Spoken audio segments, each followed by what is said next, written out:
And so for me to go from 10 listings a month to 12, that friend that I helped that got 2 listings this month, screw that guy. This is 10 steps to become a world-class prospector. Yeah, so number one, it was just being willing to be coachable, right? So, like you guys have agents in your company who are probably going to listen to this recording. Whoever you choose to follow, you just have to follow them and actually do what they say. So I committed to just being coachable. So one of the things that I did for the first year or two was I was like, you know what? I have the best coach. I'm good. I made it. So for the first year or two, guess what my business did? Went backwards. So I even had doubts. I was like, Steve, should I go back to my old coach? And, he helped me overcome that. He said, it's like Tiger Woods changing a swing. And that's what he said. But in my opinion, it was just me being not coachable, being complacent, thinking, all right, I've got a Ferrari now. I don't have to drive fast. Yeah. If that makes any sense. No, that makes sense.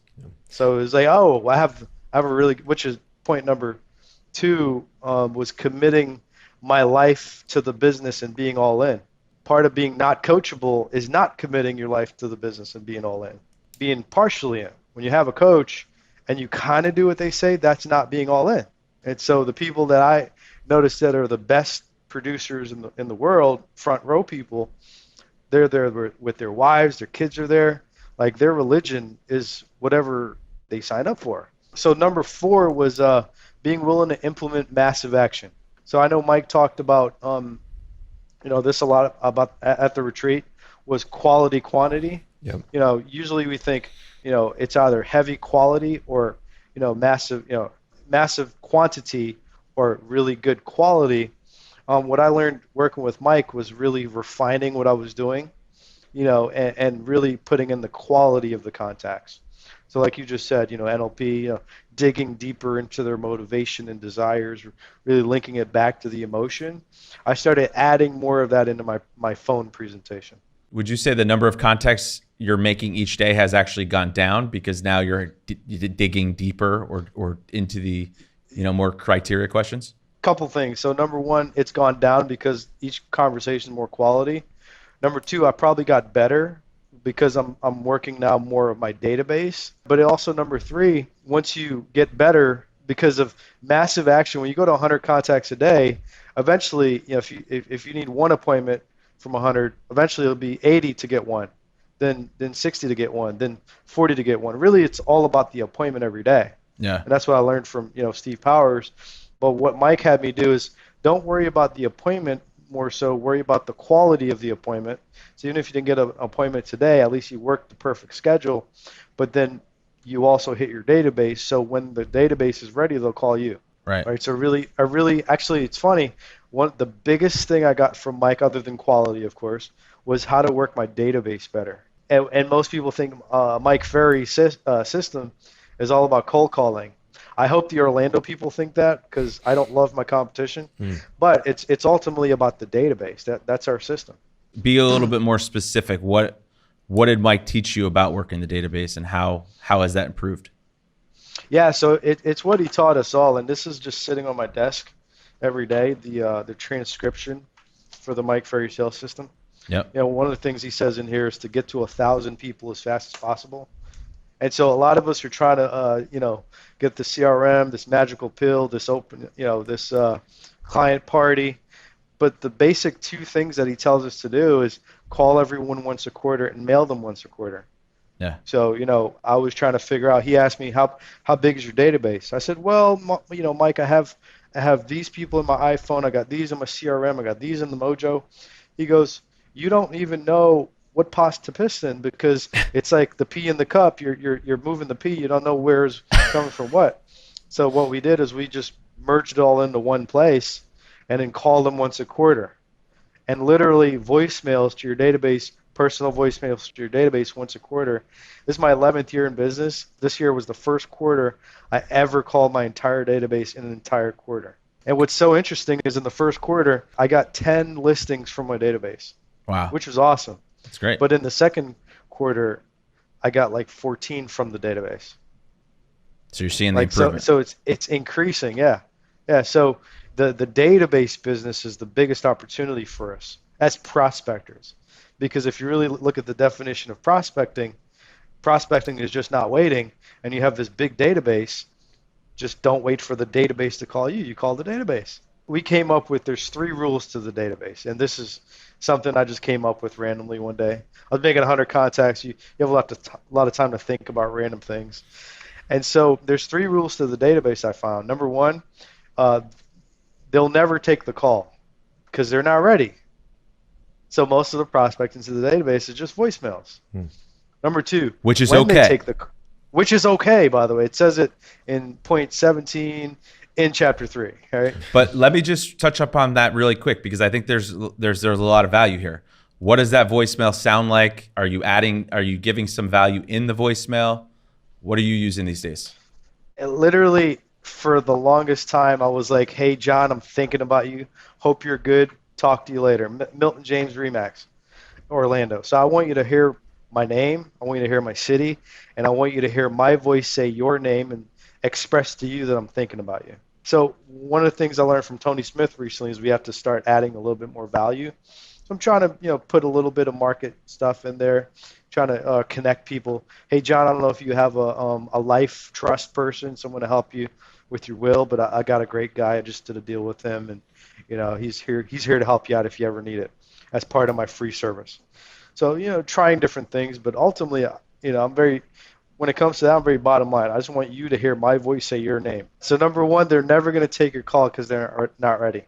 Number two, when they take your call, again, cause and effect, right? So when they take your call, it means they have a referral for you. So we get to be aggressive.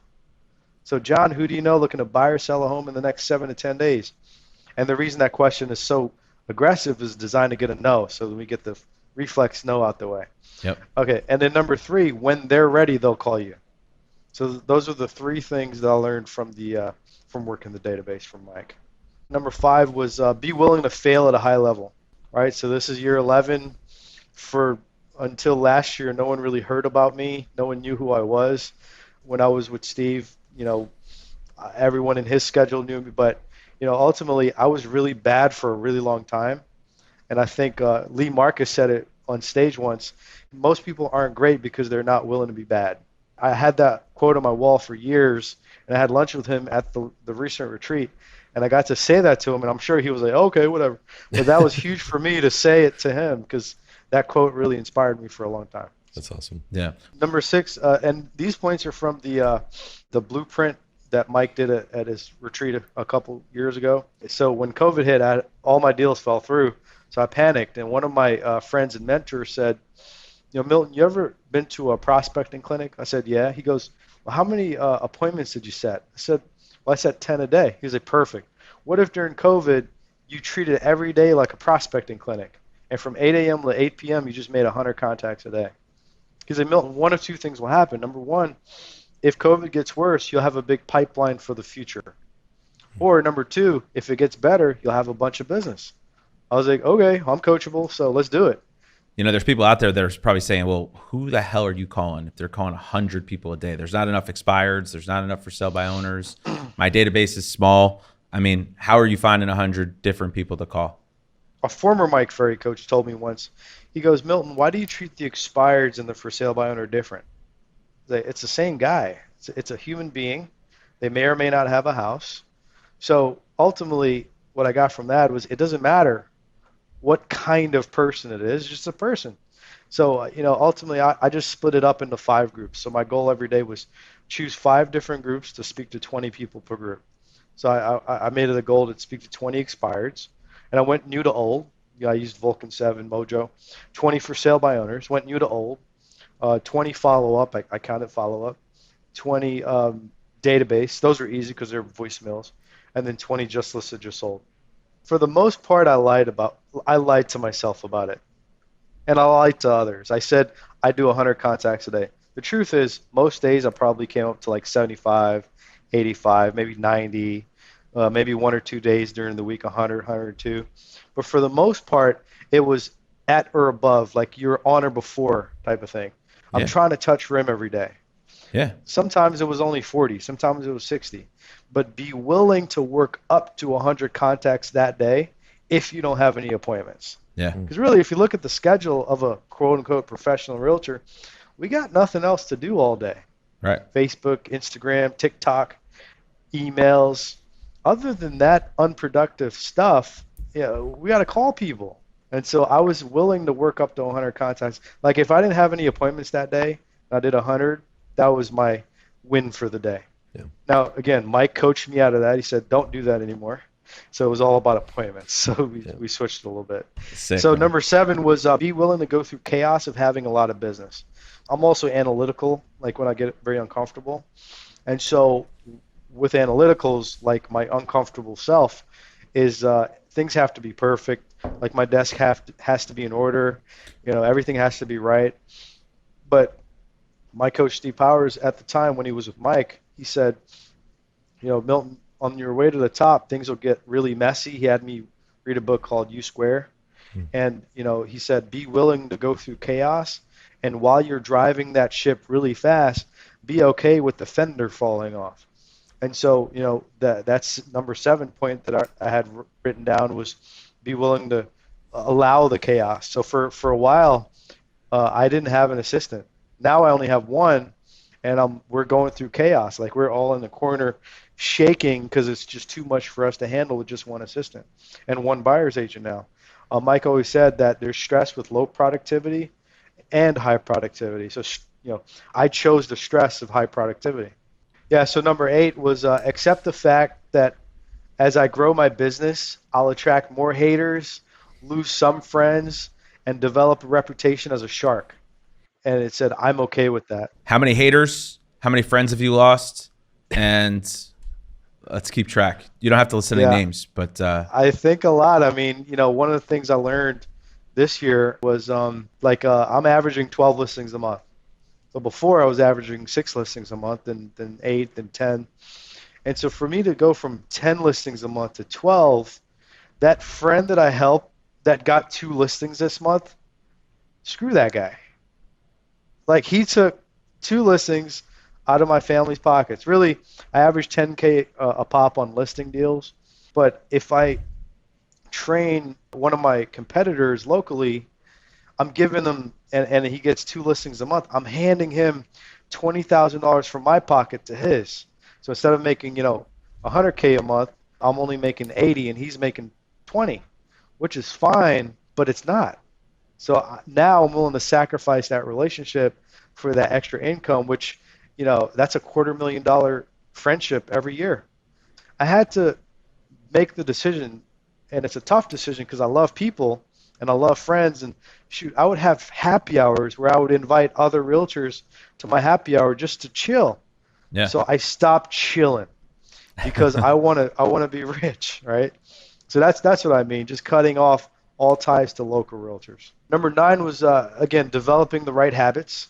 So, I said my biggest challenge has always been looking at what's next. So I'm, naturally expressive. So the biggest thing I learned from Mike wasn't about what's going to happen in 5 years, 10 years, next year, even next month.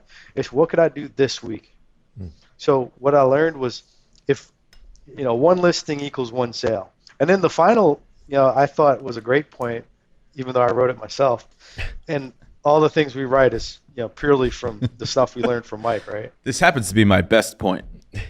I love when I do this. To dominate real estate, what we learned from Mike Ferry is that it's simple, it's just not easy. And when you say simple, there's only a few different things you got to do. PLAN, work the plan every day. Prospect, lead follow-up, go on appointments, negotiate contracts. That's so simple, but it's not easy. Like I had a guy tell me, oh, yeah, you should do this TikTok. You could be the king of Orlando on TikTok. I'm like, oh, okay. And I just put my headset on, like just ignore him. Because, it's simply taking a lot of listings, building a big database through massive prospecting for 5-star customer service. And then, by doing all that, you'll have a big life. And it's simply by practicing blind faith based on what we learned from Mike.